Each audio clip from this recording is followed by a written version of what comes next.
Over the last several days, there's been quite a bit of Cybertruck news surface. Really great news, including a new patent application, Tesla's chief designer Franz von Holzhausen showing up at the Petersen Automotive Museum with a Cybertruck prototype, and drone footage from Joe Tegtmeyer published on his YouTube channel, which gives us a glimpse into how the Cybertruck production lines are coming along. So let's discuss this new info and what it reveals about the Cybertruck. I'm John, and this is Cleanerwatt.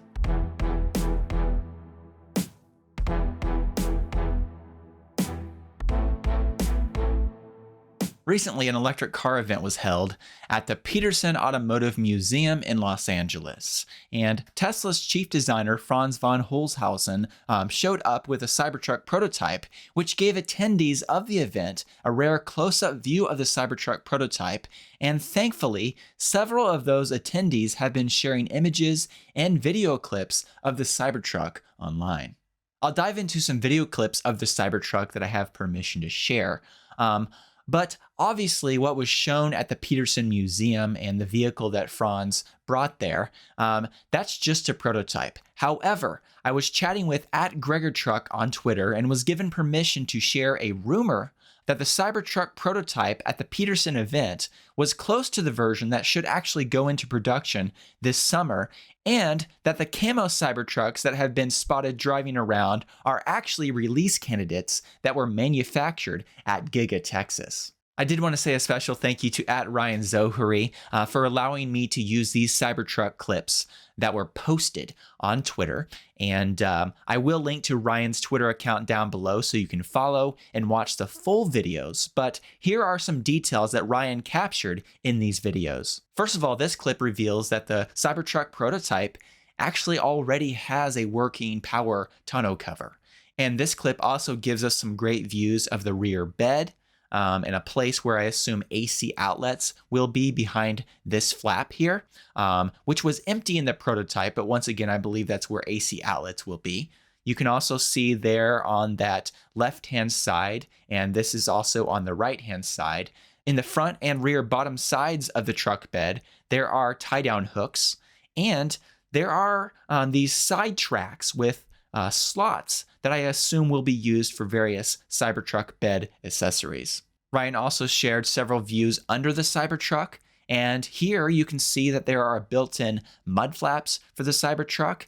This shot shows the NACS charge port on the top left rear wheel well. You can see here very clearly the front and rear touch door sensor buttons. This footage shows the B-pillar camera, the side front fender or wheel well camera, the front bumper camera, and also the front windshield sensor housing or camera housing area. Ryan's video also shared some really close-up shots of the huge Cybertruck wiper, and also the front headlights, light bar, and fog lights. In addition, this clip shows the Cybertruck four-wheel steering in action in this parking garage. And also, here is a look at the interior through the window of the Cybertruck. Once again, I will link to @Ryan Zohary on Twitter and these full videos, and I recommend that you check them out. But once again, thank you to Ryan for letting me share those with you. @GregorTruck on Twitter also tweeted out these two images, which really give a better view of the Cybertruck interior.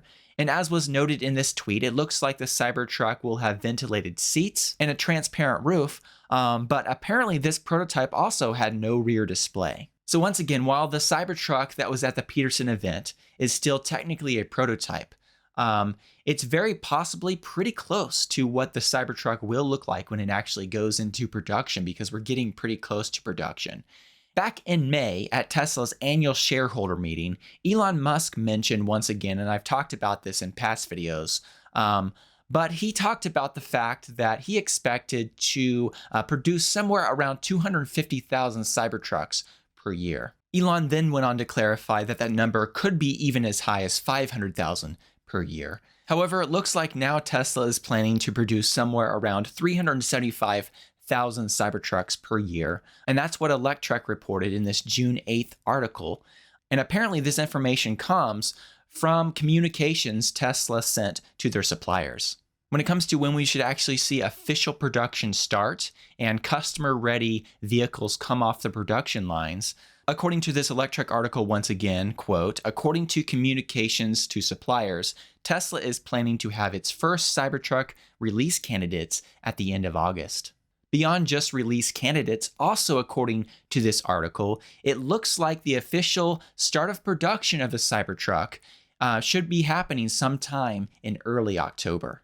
So that report looks pretty credible if this is information that Tesla did indeed relay to their suppliers. Now, at GregorTruck on Twitter also shared a rumor with me that customer-ready trucks could even be ready by late August. So Electrek is reporting that release candidates should be available in August, and at GregorTruck shared that rumor that customer-ready trucks could be ready in late August. I believe it's possible that both are correct, and that a small number of customer-ready vehicles will be built in late August, and I think it's possible that a delivery event could indeed happen in September for a small number of trucks, maybe even being delivered to employees. And then in October, we could see official full-scale production of a Cybertruck actually happen. This timeline does seem to fit in fine with Giga Texas drone footage that Joe Tegtmeyer shared on his YouTube channel, which give a peek inside the Giga Press and stamping areas of the Cybertruck production section of the factory. I did want to say thank you to Joe Tegtmeyer for allowing me to use this video footage, and I definitely recommend that you go over and subscribe to Joe's YouTube channel, and you can watch the full video. But as Joe pointed out in this video, there are now 2 9,000-ton Giga presses installed at Giga Texas. Joe also captured this footage, which shows that Tesla is in the process of installing various stamping and or metal bending machines as well. Now, in addition to all that, there was also recently published a Tesla patent application for a power tailgate mechanism, and the illustrations in this application show that this technology is designed for the Tesla Cybertruck. So first of all, it's great to have this confirmation of a power tailgate for the Cybertruck. In addition, this patent application describes control of this power tailgate, not only with an on-vehicle switch, but with key fob control and smartphone control. I also found it interesting that specifically in this patent application, it's written that, quote, certain embodiments of the power system disclosed herein can break the ice-bridged form between the tailgate and the truck bed. For example, the user can simply activate an actuator of the power system to free a tailgate that is frozen to the truck bed. So for those who live in climates where it gets quite cold during the winter, this is of course going to be a very welcome feature. All in all, the Cybertruck really is the most anticipated vehicle that I've ever seen in my lifetime. And we should not have to wait much longer for first deliveries if these reports are accurate. However, as a reminder, there probably won't be that many Cybertrucks produced here in 2023, as Elon Musk made very clear in the past, but 2024 should be the year when we really see a higher volume of Cybertruck production. Do let me know what you think about all this in the comments section below. I'd love to hear from you. And also, I'd like to say once again, thank you to all of those of you who support me through Patreon. Your support makes a big difference and really does help make these videos possible. If you'd like to find out more about how you can support my work through Patreon, I'll put a link in the video description. Thank you so much.